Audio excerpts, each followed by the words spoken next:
Hello everyone, welcome to Barel classes. तो आज हम लोग देखने वाले हैं अपने पास एक्सरसाइज 3.1 का नेक्स्ट क्वेश्चन है ना। इसको भी हम लोग बहुत ही बेसिक से देखने वाले हैं, तो बिल्कुल आप इस वीडियो को लास्ट तक देखिए, है ना। और अपने अधिक से अधिक दोस्तों को भी बताइएगा ताकि उन लोग भी बहुत अच्छे से ये वीडियो देख पाए और आपके साथ, है ना, और इस वीडियो लेक्चर का भी एडवांटेज ले पाए और अच्छे से पढ़ पाए आपके साथ। ठीक है, तो चलिए हम लोग आज के वीडियो लेक्चर स्टार्ट करते हैं। ठीक है, तो क्या दिया अपने पास, सेकंड क्वेश्चन क्या दिया है, यदि किसी अवयव में 24 अवयव है तो उसकी संभव कोटियाँ क्या है। यदि इसमें 13 अवयव हो तो कोटियाँ क्या होगी बोल रहा है। ठीक है, ये दो अलग क्वेश्चन है, दो क्वेश्चन है इसमें। ठीक है, हम देखते हैं क्या है। और इसे क्या बोल सकते हैं, if a matrix has 24 element what are the possible orders it can have.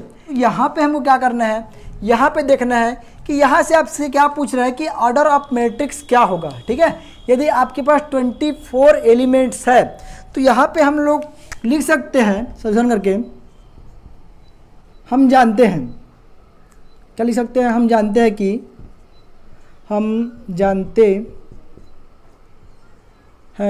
कि यदि अवयव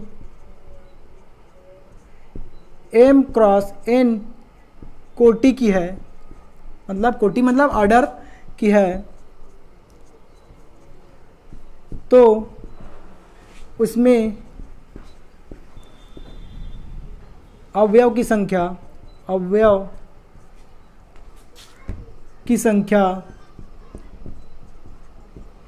mn होती है। इसलिए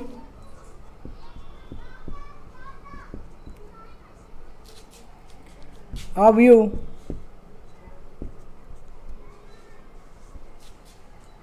की संभव कोटियाँ,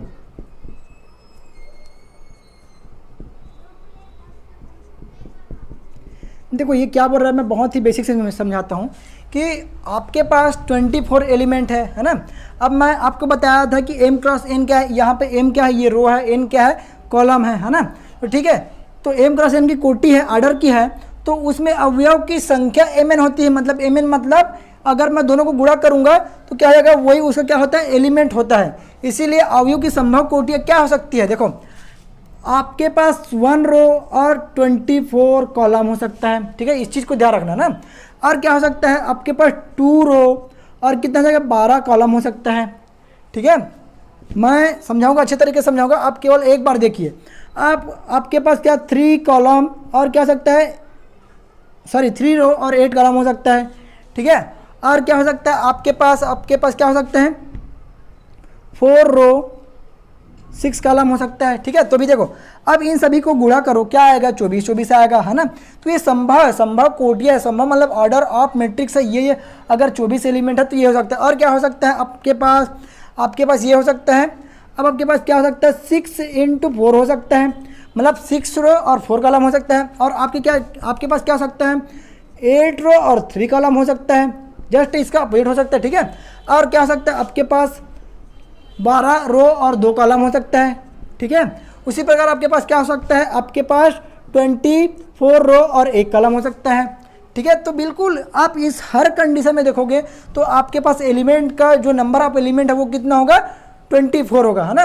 तो बिल्कुल ये बहुत आसान सा क्वेश्चन है। ये क्या बोलते हैं, ये एक मौखिक क्वेश्चन है ना, कि आप केवल देख के बता दोगे कि इसका क्या होगा, लेकिन फिर भी मैं इसको बड़े अच्छे से एक्सप्लेन करके बता रहा हूँ ताकि आपको अच्छे से समझ में आए। ठीक है, तो ये इसका अगर 24 क्या है एलिमेंट है तो उसका क्या बोलते हैं, अवयव की संभव कोटियाँ, है ना। तो ये कैसे बनेगा, हम लोग इसको बहुत ही बेसिक से देखे, है ना।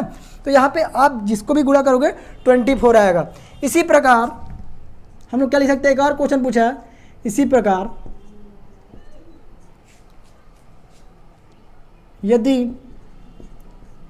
13 अवयव हो तो क्या हो जाएगा, अवयव की संभव कोटियाँ।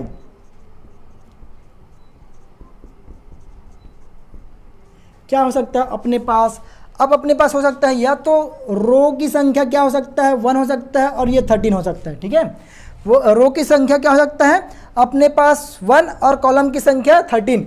यह क्या हो सकता है यह क्या हो सकता है अपने पास 13 क्या हो सकता है, रो की संख्या हो सकता है और 1 कॉलम की संख्या हो सकता है। ठीक है, तो यहाँ पे दो ही पॉसिबल है क्योंकि 13 जो है और किसी के टेबल मतलब पहाड़ी में नहीं आता, इसीलिए ये अपने पास क्या होगा, दो पॉसिबल कोटियाँ होगी मतलब ऑर्डर ऑफ मैट्रिक्स। ठीक है, और यही क्या है आपका आंसर है। ठीक है, तो आपके पास जो थर्ड क्वेश्चन है वो भी इसी प्रकार से, उसको भी हम लोग देख लेते हैं कि वो भी कितना आसानी से और कितने इजी तरीके से बनता है या उसमें क्या वेरिएशंस आते हैं। ठीक है, तो बिल्कुल आप वीडियो को लास्ट तक बने रहिए ताकि वो क्वेश्चन भी आपको बड़े अच्छे से समझ में आए। ठीक है, तो देखो थर्ड क्वेश्चन देखो क्या दिया है, यदि किसी अवयव में 18 अवयव है तो उसकी संभव कोटियाँ क्या है, यदि इसमें 5 अवयव हो तो कोटियाँ क्या होगी। यहाँ पे भी क्या है, दो क्वेश्चन है ना, उसको भी हम लोग बहुत ही बेसिक से बहुत इजी तरीके से बनाएंगे। ठीक है, या इसे क्या बोल सकते हैं, if a matrix has 18 element what are the possible orders it can have, what if it has 5 element, मतलब आपके पास क्या बोल रहा है, अगर 5 एलिमेंट होगा तब क्या होगा उसका कोटिया, है ना। तो देखो ये क्वेश्चन भी क्या है अपने पास सिमिलर जो प्रीवियस क्वेश्चन बनाया उसी प्रकार से, इसलिए मैं सबको रफ नहीं किया हूँ, है ना, ताकि हमको ये लिखना ना पड़े। ठीक है, तो इसी प्रकार हम फिर से लिखेंगे। हम जानते हैं कि यदि अवयव में m क्रॉस m कोटि की, मतलब जो अवयव है m क्रॉस m कोटि की है तो उसमें अवयव की संख्या mn होती है, इसीलिए अवयव की संभव कोटियाँ हम किस लिए लिख रहे हैं, 18 अवयव है। तो क्या कर सकते हैं हम लोग, क्या कर सकते हैं, देखो 1 × 18 कर सकते हैं, मतलब अपने पास 1 रो और 18 कॉलम। ठीक है, और क्या कर सकते हैं, अपने पास 2 रो और अपने पास क्या हो जाएगा 9 कॉलम हो जाएगा। ठीक है, और अपने पास क्या कर सकते हैं 3 रो और अपने पास 6 कॉलम हो सकते हैं। और क्या हो सकता है अपने पास फिर से इसका जस्ट रिवर्स हो जाएगा, है ना, 6 रो और क्या हो जाएगा, सॉरी हाँ 6 रो और 3 कॉलम हो जाएगा। फिर क्या हो जाएगा अपने पास 9 रो 2 कॉलम हो जाएगा। फिर क्या हो जाएगा अपने पास ये 18 रो × 1 कॉलम। जस्ट अभी बनाए थे उसी टाइप से सिमिलर है, यहाँ पे कोई ज़्यादा चेंजेस नहीं है जिससे आपको घबराने की ज़रूरत है ना। ठीक है, उसी प्रकार क्या है, इसी प्रकार यदि 5 अवयव हो तो अवयव की संभव कोटि है। तो मैं क्या कर सकता हूँ 1 × 5, क्यों, रो की संख्या 1 हो सकती है, कॉलम की संख्या 5 और क्या हो सकती है आपके पास 5 रो हो सकता है और 1 कॉलम हो सकता है। तो देखो ये भी क्वेश्चन बड़ा आसान है, इसमें कोई दिक्कत कोई इशू नहीं आएगा कि ये क्वेश्चन टफ है ना। बिल्कुल दोनों क्वेश्चन सिमिलर था, आपको क्या करना था केवल नंबर पर बदल के वो दिया था, तो बिल्कुल आप इसको आसानी से बना सकते हैं। बिल्कुल अगर आपको कुछ भी डाउट आता है तो बिल्कुल आप कमेंट बॉक्स में कमेंट कर देगा। यदि आपको लगता है कि सभी क्वेश्चन बनाना अनिवार्य नहीं है तो भी आप कमेंट करके बताइएगा कि सर आप ये क्वेश्चन बताओ, ये चैप्टर पहले बताओ, है ना। बिल्कुल आपके कमेंट का हम लोग प्रॉपर ख्याल रखेंगे और आपके कमेंट के हिसाब से हम लोग क्या करेंगे अपना वीडियो लेक्चर देंगे, है ना। तो बिल्कुल आप कमेंट करते रहिए, है ना। और अपने खासकर मैं बोल रहा हूँ कि अधिक से अधिक दोस्तों को बताइए ताकि उन लोग भी बड़े अच्छे से प्रिपरेशन कर पाए और आप सभी मिलके, है ना, बड़े अच्छे से प्रिपरेशन कर पाओ, है ना। ठीक है, अगर आपको वीडियो पसंद आएगा तो बिल्कुल आप इसे लाइक करके जाइएगा, शेयर कर देना और बिल्कुल नए हो तो चैनल को सब्सक्राइब करके जाइएगा, भूलिएगा नहीं, है ना। Okay, thank you very much, मिलते हैं हम लोग नेक्स्ट क्लास में।